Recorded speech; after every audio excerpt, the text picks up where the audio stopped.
Welcome to another exciting episode of Coffee and Bonsai with Tom.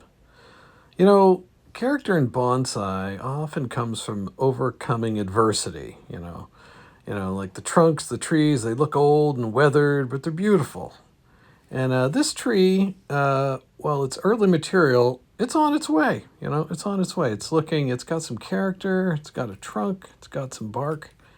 Um, I think this one has some huge potential, but it does have a slight problem, and let me show that to you. You can see this pot definitely needs some work. It's got a huge crack in the side. I think these pots are. I've had this pot forever, and it's also got a huge chip out of the side there. But I look at this tree. I wasn't sure if it would survive, so I had just thrown it in this pot to see what would happen.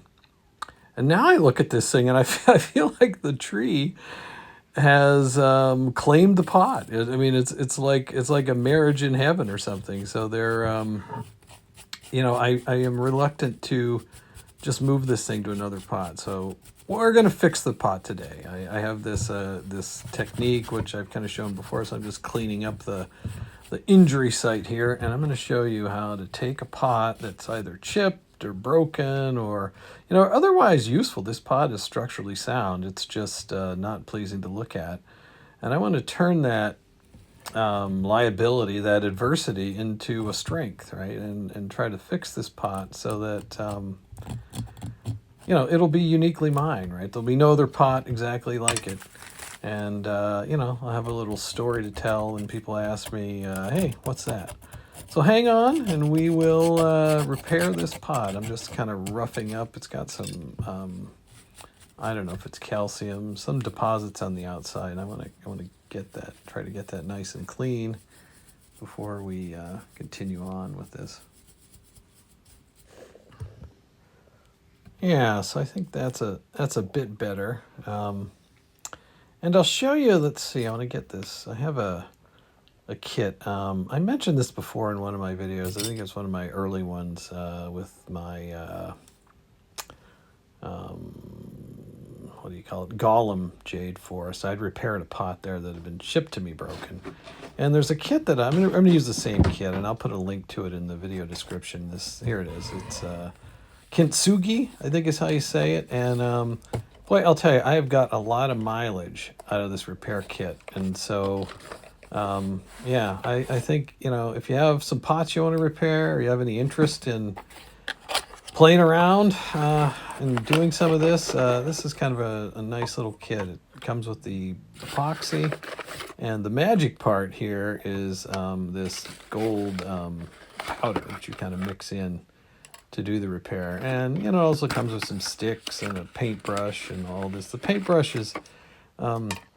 I've somehow been able to clean them and get a couple of uses out of them, but they're sort of disposable, so you sort of want to use some cheap paintbrushes when you do this work, because it's going to be very difficult to get that mixed epoxy off of it. But I'll show you the whole process here as we repair this pot, so that this tree can comfortably live out its life in it if we choose to do so. And I'm going to put this down because I don't want to get this sticky stuff on my turntable. So I usually put down a paper towel, and it's also good to have it to kind of wipe epoxy that you get somewhere where you don't want it. So I would definitely recommend having some paper towels or something like that ready when you're doing this kind of work. And the other thing is you want to kind of work quickly. I'll show you when I mix it up here, but get everything ready, get everything laid out like you're a surgeon getting ready to do some time critical operation, because you probably, I don't know, maybe you have 5 minutes, maybe you have 10 minutes. It slowly gets thicker and stickier as you work with it, so you definitely don't want to dally. Or I guess you could also mix it in smaller batches as well. That might be a way to do it, but it's kind of a time critical thing. So I'm going to use the lid of this plastic container here, And let's see, I always grab the one that I haven't opened. They give you a generous amount of this gold flaking stuff, far more than you need. Either that or I'm not using as much as I should, but it always looks great. So there's the one that's already open. And let me see, what did I do with the epoxy barrel? I'm going to tilt this back so we have a good view of our repair area there. So that'll be easier to access. Make sure the pot's not going to fall over into the glue. That'd be disastrous. And yeah, don't breathe this stuff. You kind of want to maybe wear a mask. I don't, but you know, try to be cautious with it. I'm not sure this stuff is great for you health-wise. And so yeah, you just twist this off, and you've got the two barrels of chemicals that'll mix when you squeeze this out. Now, you may need to use some pliers because I have found it. I mean, I've used this a few times before, so it can get a little sticky as some of the epoxy, you know, did its magic on the lid there. But yeah, you can see there's two chambers, and as you squeeze it out, it sort of mixes, although I'm worried, yeah, one of them's clogged. So I had this happen before. It's pretty easy. Just take something in there. I'm just going to use my tweezers and sort of poke out the clogged one, and you know, then maybe wipe that off with your paper towel, and yeah, you're good to go. So now I'll squeeze some of this in, someplace where you want to mix it, and you know, I always put the lid, kind of wipe it off to try to avoid the problem we just had, and put the lid right back on. And you probably want to put it back on in the same orientation so you're not mixing the two chemicals. That could be what I did wrong last time. And then you just put in, you know, kind of a generous amount of this, the gold powder, and I just, you know, I think the directions say about 50-50 or something like that. You just want to get close, and then you mix it, and the stuff does kind of stink. It's not something that smells like it's unhealthy for you, but it definitely has a bit of a noticeable odor. And I just kind of stir it up here and get the gold flake and the glue kind of mixed in really well. And you know, this is the part where I mentioned before, it's kind of time critical. So you want to mix this up really good, and then you want to get it on there, and you know, don't waste too much time. Like I said, I don't know what it says in the directions, but the first 5 minutes are really easy to work with, and then as it starts getting sticky, it's a little harder. So I'm just gonna kind of paint this area, and I'll likely have to do a couple coats with this because you can see where this chip came out. I think what happened is this pot was outside. I had some sort of outdoor tree in it, maybe an apple tree, and it died, and then I just kind of abandoned the pot, and I think it sort of filled with water and then froze hard and then cracked out the side. So we're just gonna give it some new life here, and I'm trying to kind of go kind of thick because it sort of drips down and you'll get kind of a dripping look, but I also want like that lip where it popped out, and that's where I'm saying I may have to do a few coats to sort of fill that gap in so that it, you know, I want it to be reasonably flat. It doesn't have to be perfect. I mean, we're embracing imperfection here, but I want it to be somewhat reasonable. So as I'm just painting this, I want to tell you a little story about. I used to go to this coffee shop all the time, and there was an author friend I had who lived there. He was a famous author, and a bunch of old guys would meet in there and discuss philosophy. And so you can imagine people were always asking him about. And he would tell this story about reading their books, you know, because, you know, this is a pretty educated area of Seattle. A lot of, you know, everyone wants to write a book sooner or later. And he would said, you know, I always was nice about it. He said, but, you know, he said, a lot of these books are just terrible. And he said that, you know, the reason is that, he said, most successful authors, like your writing, kind of comes from a place of darkness. Like you've known some problems, right? You've been through some adversity, and somehow that comes through and really resonates with the readers, right? And you know, and it just sort of makes the writer's writing more compelling, and there's a better connection with the reader. And I kind of feel like our trees are like that too, like you want to, there's always this, a tree should tell a story. And I think the primary way that happens is, the tree looks like it has been through some darkness, and so hopefully, I'm just doing the edge here. Same stuff. Just there's no right or wrong way, at least as far as I know.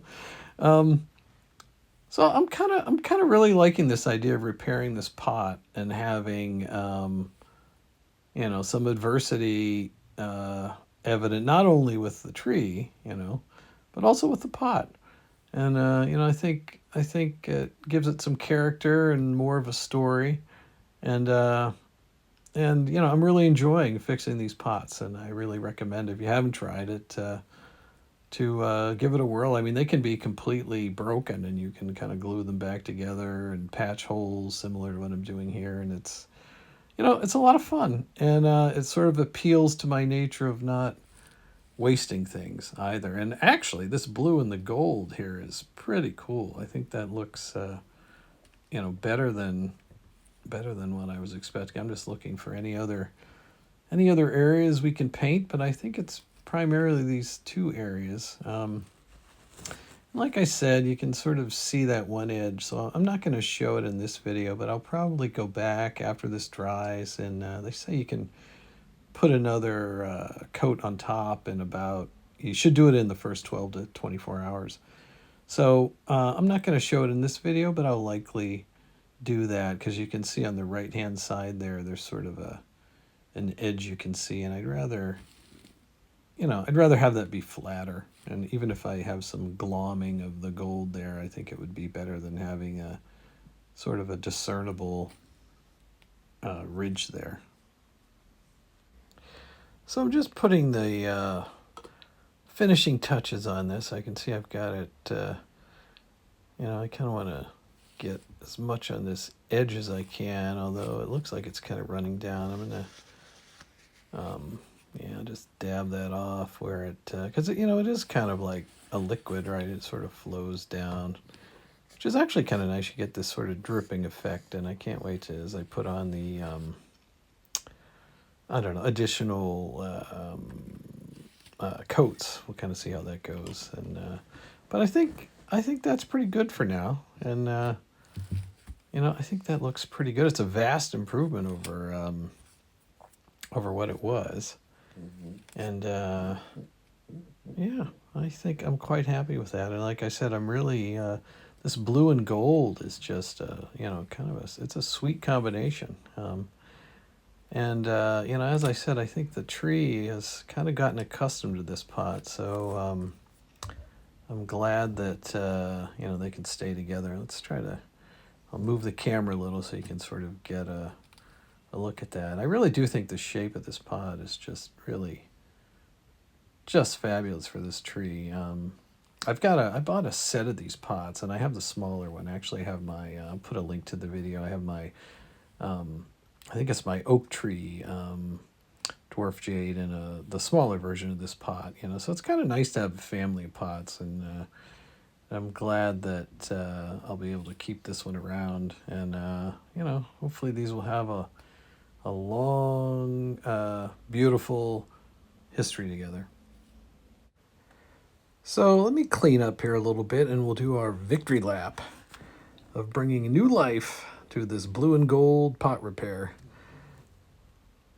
So I'm zoomed out here, and I think it's a nice combination. We'll just do a slow spin. You can admire that gold, and I think the parting thought has been all the way through this video, really being that I think the best trees and maybe the best pots look like they've known some darkness, some tough times. They've overcome some adversity, and that leads to a tremendous amount of interest.